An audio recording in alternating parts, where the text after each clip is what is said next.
Hai, balik lagi. Gelap gak sih? Gelap ya? Wait. Oke, hopefully ya. Iya, kalian nggak butuh lihat muka banget lah ya. Hai, akhirnya aku kembali lagi. Aduh. Setelah hampir sebulan ya hilang ya. Buat kalian yang follow Instagram pasti tahu bulan lalu habis operasi dan terus jadi belum kepegang YouTube. Kemarin juga sampai akhirnya ke Bali. Work from Bali sekalian pemulihan ceritanya. Anyway, akhirnya aku udah bisa balik lagi dan udah bisa ngobrol lagi sama kalian, sharing-sharing tentang apa yang aku tahu tentang teman-teman. Nah, cuman selama aku sebulan gak bikin video, aku mikirin banyak hal, topik-topik video yang aku mau share ke kalian gitu. Nah, hari ini aku merasa ini yang paling penting pertama aku share ke kalian dulu. Sebenarnya aku udah mau bikin ini lama banget, cuman kayak selalu ke pending terus karena ada banyak hal yang aku pengen share duluan gitu lah intinya. Tapi kayak kemarin pas aku lagi di Bali, lihat-lihat scroll Instagram segala macam, terus kayak aku melihat kok kayaknya jadi parah lagi ya gitu tentang tanaman var gitu. Banyak banget yang aku temuin terutama di Instagram ya.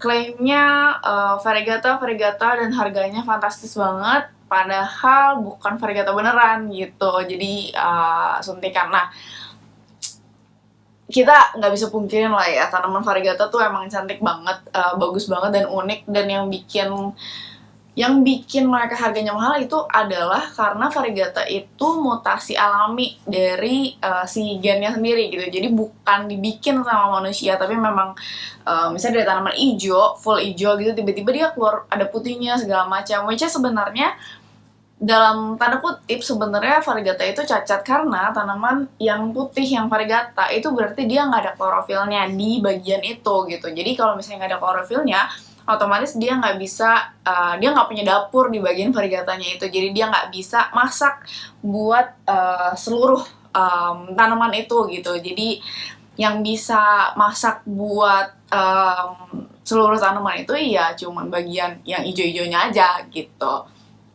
Cuman ya bagus banget kan, dan apalagi kalau variegatanya stabil gitu. Nah, itu pertama, karena itu sesuatu yang alami, mutasi alami gitulah. Nah, terus kedua, kenapa variegata tuh memang lebih menarik dan jadi lebih mahal juga, karena variegata tuh bisa hilang. Jadi harus sabar-sabar banget, ntar tiba-tiba bisa hilang, tapi kita bisa coba usahain untuk balik lagi kayak gitu-gitu. Jadi memang butuh perhatian yang lebih banget sih. Belum lagi variegatanya itu gampang banget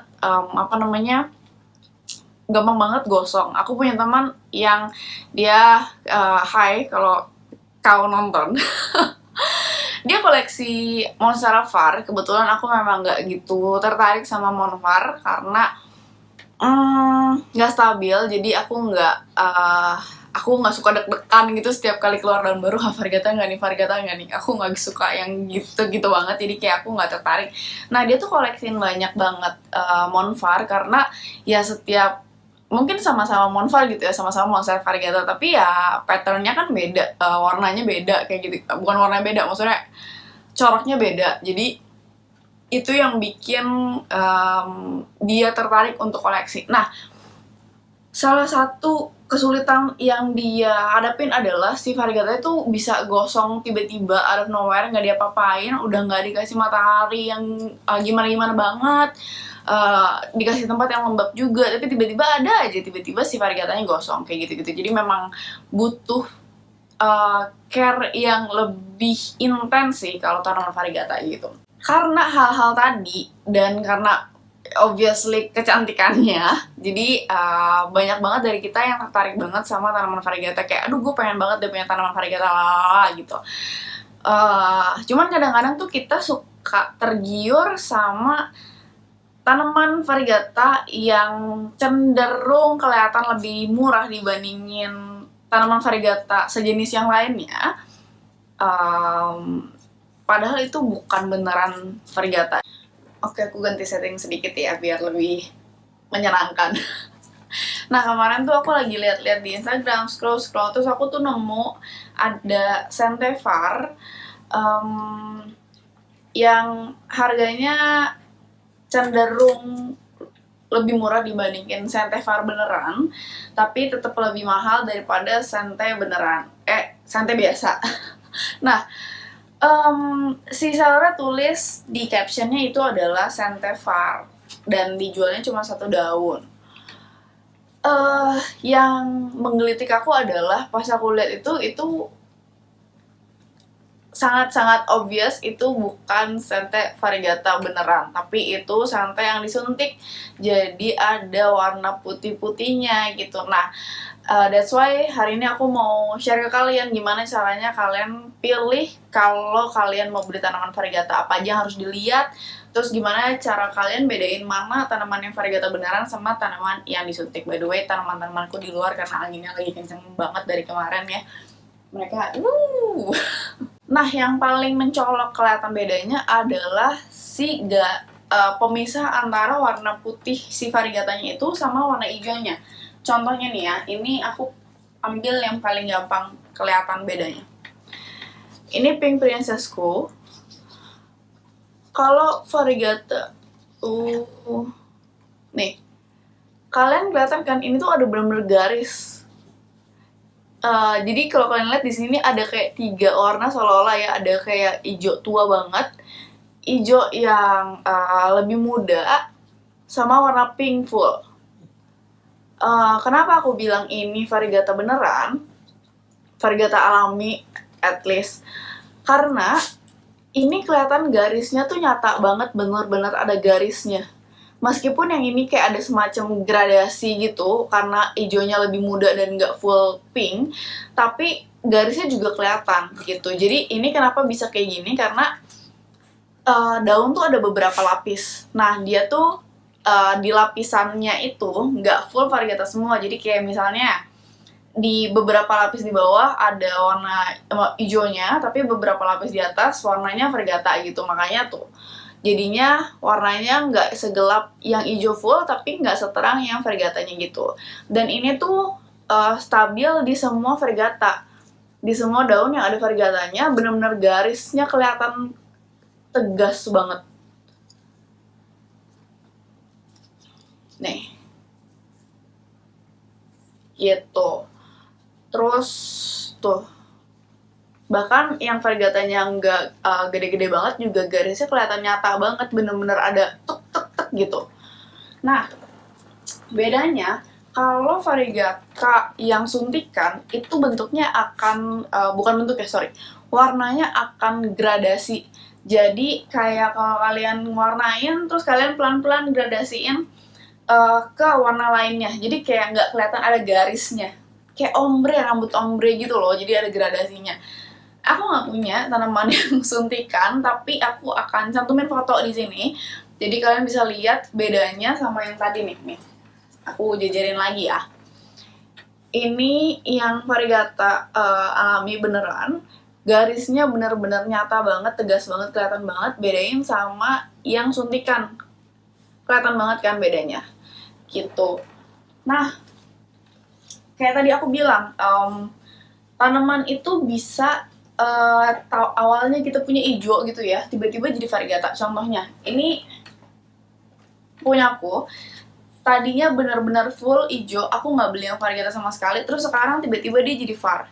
Dan varnya stabil, ini udah banyak yang gosong, bukan gosong sih, kayak tuh ya, kayak aku bilang, variegata tuh serasa itu. Jadi karena aku kemarin tiba-tiba operasi kan, tiba-tiba sakit dan butuh operasi, jadi belum nyiapin orang buat bantuin aku rawat tanamanku. Jadi ini salah satu korbannya. Tapi kalian lihat, tadinya tuh hijau full kayak gini, hijau full ya. Ini meskipun udah jelek banget, tapi tolong diabaikan. Ya, ini realita dari dunia pertanaman ya teman-teman. Tidak ada yang sempurna. Tapi aku tetap sayang gitu. Kalian lihat ya, ini nggak aku suntik sama sekali dan nggak diapa-apain, tiba-tiba jadi variegata. Dan kenapa aku yakin ini bener jadi variegata karena kalian lihat warnanya. Yang tadi aku bilang ya, meskipun dia ada kayak ini kan hijau, ini kan putih banget nih, terus ini hijau muda baru ke hijau tua. Meskipun ada kayak 3 lapis kayak gitu, tapi garisnya tuh nyata semua tuh. Garisnya tuh tegas semua antar warnanya. Dan ini juga kelihatan sampai ke belakangnya. Tuh, sampai ke belakangnya juga sama. Gitu. Dan variegata sendiri banyak ya teman-teman jenisnya, ada yang ngeblok, terus ada yang cuman half moon, terus half moon tuh cuman bener-bener pure setengah variegata setengah hijau gitu. Terus ada juga yang galaksi, sekarang tuh lagi heboh banget Pink Princess Galaxy ya. Jadi galaksi tuh lebih kayak bentuknya dia speckles, jadi kayak titik-titik kayak montai gitu. Itu hal paling gampang yang bisa kalian bedain kalau kalian mau cek itu beneran variegata atau tanaman suntikan gitu. Yang setelahnya perlu kalian cek adalah si batangnya. Batangnya menor apa enggak. Jadi justru yang kalian butuh lihat tuh nggak cuman si daunnya aja, tapi kalian butuh lihat batangnya juga. Karena kalau batangnya menor, banyak kelihatan variegatanya. Aku kebetulan ada di belakang tanamannya. Paling gampang Epipremnum sih. Ntar aku akan cantumin fotonya juga di sini. Kalau batangnya menor, kemungkinan besar dia akan lebih stabil dibandingin batangnya nggak menor, karena akan lebih besar kemungkinannya untuk daun setelahnya akan terus keluar variegatanya gitu lah, secara singkatnya gitu. Jadi kadang-kadang kan kita mau coba beli yang potongan notes doang ya, jadi nggak ada daunnya, cuman batangnya doang. Tapi yang variegata, nah kalau kalian beli yang batangnya doang tapi kalian mau tanam variegata, coba kalian lihat tunasnya keluar di garis variegatanya apa enggak gitu. Kalau tunasnya keluar di garis variegatanya, kalian boleh coba beli, karena most likely si daun yang keluar setelah itu akan jadi menor juga, karena keluarnya di tunasnya keluar di yang ada variegatanya. Nah terus kalau kalian udah punya nih tanaman variegata, terus tiba-tiba kok daun misalnya udah tumbuh 3 daun gitu ya, terus daun keempat tiba-tiba nggak variegata, nggak usah panik, biarin aja dulu, karena ada kemungkinan misalnya di daun kelima dia baru akan keluar lagi variegatanya, atau di daun ke-6 gitu. Tapi kalau kalian nggak sabar, kalian boleh potong si daun yang nggak variegatanya, which is daun keempat ya. Daun keempatnya kalian potong, ya udah kalian jadi kayak propagasi lagi, dan tetap ada kemungkinan si daun yang jadi hijau semua ini akan muncul juga nanti variegatanya gitu. Nah, yang 3 daunnya sebelumnya nih, yang tadinya variegata, terus daun keempatnya udah nggak variegata dan kalian udah potong, udah jadi tanaman baru lagi karena kalian propagasi, kemungkinan juga daun setelahnya akan muncul variegata juga gitu. Jadi kalau misalnya kalian gemas, ya udah, kalau misalnya daun setelahnya masih nggak variegata juga, potong. Daun setelahnya nggak variegata juga, potong. Semudah itu sih, kayak nggak tahu sih, mungkin kedengarannya mudah, tapi kayak kalau kita jalan kan lama ya, dia butuh tumbuhnya, jadi kayak kadang-kadang kita nggak sabar, tapi kayak ya nggak ada salahnya lah gitu. Tapi itu yang yang menyenangkan dan seru dari punya tanaman variegata sebenarnya gitu. Cuman ya kalian harus pastiin kalian belinya beneran variegata, bukan tanaman yang sebenarnya disuntik tapi terus dibilangin variegata gitu. Karena kalau tanaman disuntik itu nggak akan bertahan lama, paling cuman beberapa daun doang kelihatan kayak ada putih-putihnya gitu, tapi terus hilang, dia akan balik lagi ke full hijau. Ini tuh sama kayak Philodendron Pink Congo. Pink Congo tuh disuntik nggak necessarily karena mau nipu orang, enggak, tapi memang dulu tuh Pink Congo dijual untuk kayak dekorasi gitulah. Jadi memang dibikin warna pink sementara cuman untuk dekorasi gitu. Cuman itu yang paling gampang kalau kita lihat gimana tanaman itu bisa disuntik dan berubah warna. Gitu. Tapi aku juga pernah lihat, jadi waktu itu aku datang ke pameran di Taman Anggrek. Ada pameran reptil sebenarnya, tapi ternyata ada yang jual tanaman juga. Dia jual tanaman-tanaman suntikan. Jadi kayak hampir semua tanaman yang di situ suntikan. Nggak sih, semua sih seingatku yang dijual di situ suntikan. Tapi dia memang nggak tulis variegata. Gelap tiba-tiba. Tapi dia memang nggak tulis variegata. Dia tulisnya kombinasi ya. Iya. Kayak peace lily kombinasi. Aku lupa dia sebutannya apa, tapi memang dia nggak state itu variegata gitu. Aku sejujurnya lebih appreciate yang kayak gitu, jadi nggak terkesan menipu orang gitu loh. Ya udah, itu aja video hari ini. Semoga abis ini kalian yang pengen nyobain beli tanaman variegata jadi lebih berani dan nggak kekecoh juga, bisa beneran beli yang variegata, bukan yang suntikan tapi dia bilang variegata beneran. Kalau kalian suka jangan lupa di like, jangan lupa dikasih komen juga. Kalau kalian gak suka juga boleh feel free buat kasih tau aku apa yang masih kurang segala macam kalian, atau kalian punya request minggu depan mau topik apa kayak gitu-gitu. Tapi yang pasti minggu depan aku akan bahas tentang air layering karena aku udah janji dari kapan tahu, dan kebetulan aku abis pergi sebulan. Tanaman-tanamanku pas banget udah butuh di air layering lagi semua. Jadi ya udah, see you next week ya. Bye.